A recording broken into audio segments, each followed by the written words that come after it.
Halo semuanya, Assalamualaikum warahmatullahi wabarakatuh. Kami dari kelompok Digidal ingin ngebahas tentang apa, Pik? Router. Jadi kali ini di video ini kita bakal presentasiin tentang router. Apa aja yang ada di dalam router, fungsinya dan juga sedikit sejarahnya. Oke, dengan saya Muhammad Medianto Rauf dengan NIM 1010312316. Saya Muhammad Taufik Hidayat dengan NIM 101032400214. Saya Nafas Tari Maulana dengan NIM 101032400241. Dengan nama saya Aditya Marika R, NIM-nya 1010324133. Oke, selamat menonton. Oke, selanjutnya ini kita akan masuk ke PPT-nya ya.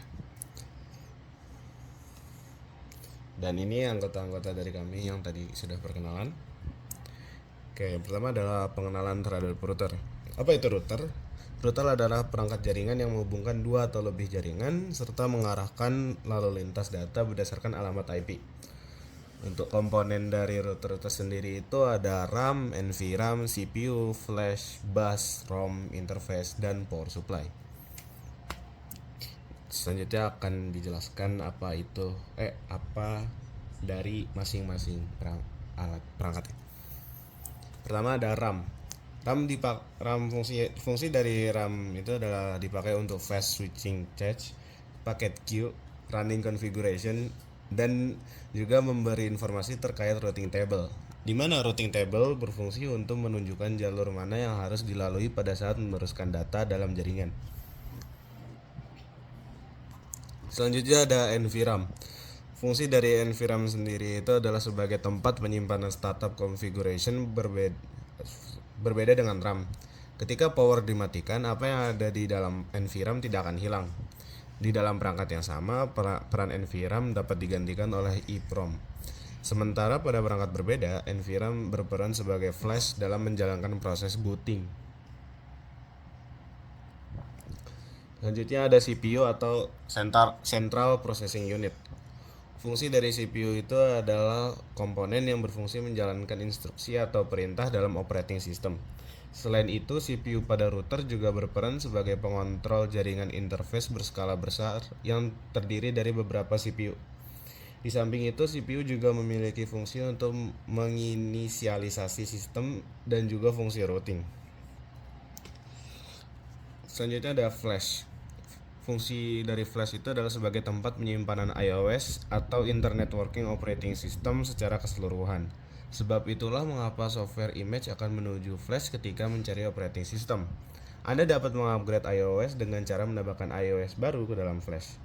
iOS dapat berbentuk kompres maupun unkompres. Bus adalah komponen yang kebanyakan perangkat router tersusun atas dua jenis bus, yaitu bus system dan juga bus CPU. Bus system berfungsi untuk alat komunikasi antar interface atau slot tambahan dan CPU. Sementara bus CPU berfungsi sebagai akses komponen dari media penyimpanan. ROM atau Read Only Memory. Fungsi dari komponen ROM itu digunakan sebagai tempat penyimpanan permanen untuk kode-kode diagnostik dan dikenal dengan sebutan ROM monitor. Namun, tugas utama dari ROM adalah melakukan diagnos terhadap hardware pada saat tengah booting dan loading iOS dari komponen flash menuju RAM. Interface, komponen yang berguna untuk menyambungkan koneksi keluar. Ada 3 jenis interface yang harus Anda pahami, yaitu ada LAN, WAN, dan juga auxiliary atau AUX. Power supply, komponen yang satu ini merupakan sumber daya yang memungkinkan komponen di dalam router dapat beroperasi. Biasanya beberapa router bahkan butuh lebih dari satu power supply. Selanjutnya ada fungsi router yang akan dibacakan oleh teman saya.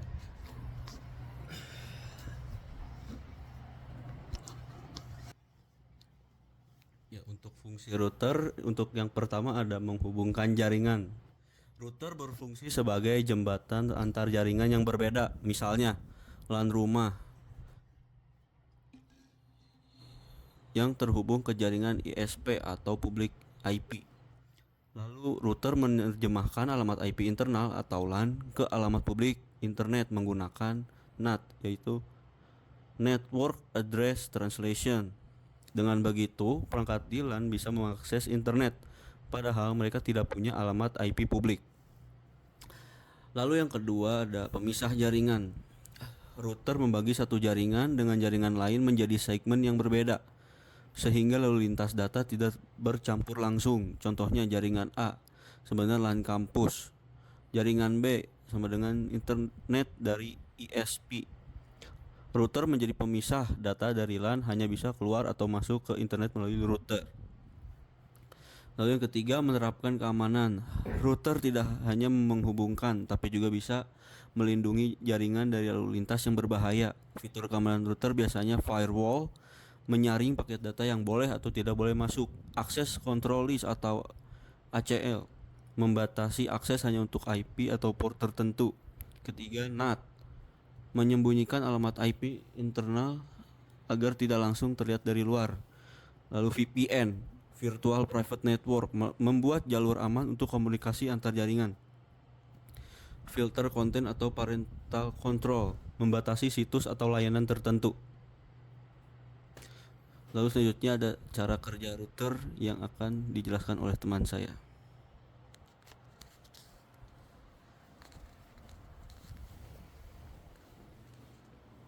Nah, ini yang pertama, yaitu router akan menerima data berupa paket dari perangkat yang terhubung, misalnya komputer atau smartphone. Setiap paket ini membawa informasi penting seperti alamat asal dan alamat tujuan.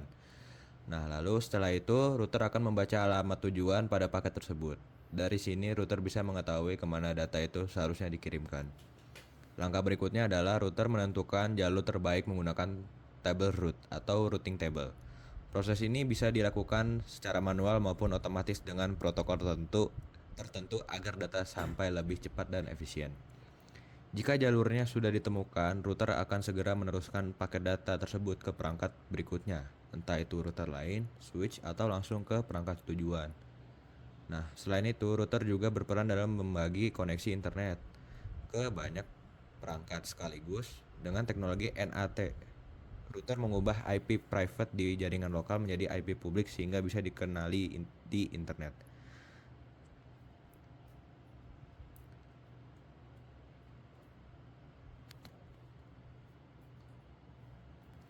Nah, sekarang masuk ke sejarahnya. Jadi awal mulanya itu pada tahun 1980-an. Ada sepasang suami istri bernama Len dan Sandy Bosak. Mereka bekerja di dua departemen komputer yang berbeda di Stanford University. Saat itu mereka mengalami kesulitan untuk membuat komputer di departemen masing-masing bisa saling berkomunikasi. Dari sinilah mereka merancang sebuah server gateway sederhana di rumah mereka. Lalu lahirnya Cisco pada tahun 1984. Mereka mendirikan sebuah perusahaan dengan nama Cisco System yang kemudian resmi berubah menjadi Cisco System Incorporated pada tahun 1992. Produk pertama mereka adalah Advanced Gateway Server atau AGS, disusul dengan MGS, CGS, dan lain-lainnya. Lalu pengembangan router Cisco setelah itu menciptakan berbagai seri router seperti seri 2000, 3000, 4000, hingga 7000. Produk-produk ini menjadi tonggak penting dalam dunia jaringan komputer. Posisi Cisco di dunia seiring waktu berhasil menjadi pemimpin besar dunia dalam bidang jaringan internet. Produk-produknya membuat proses komunikasi dan transfer data menjadi lebih mudah tanpa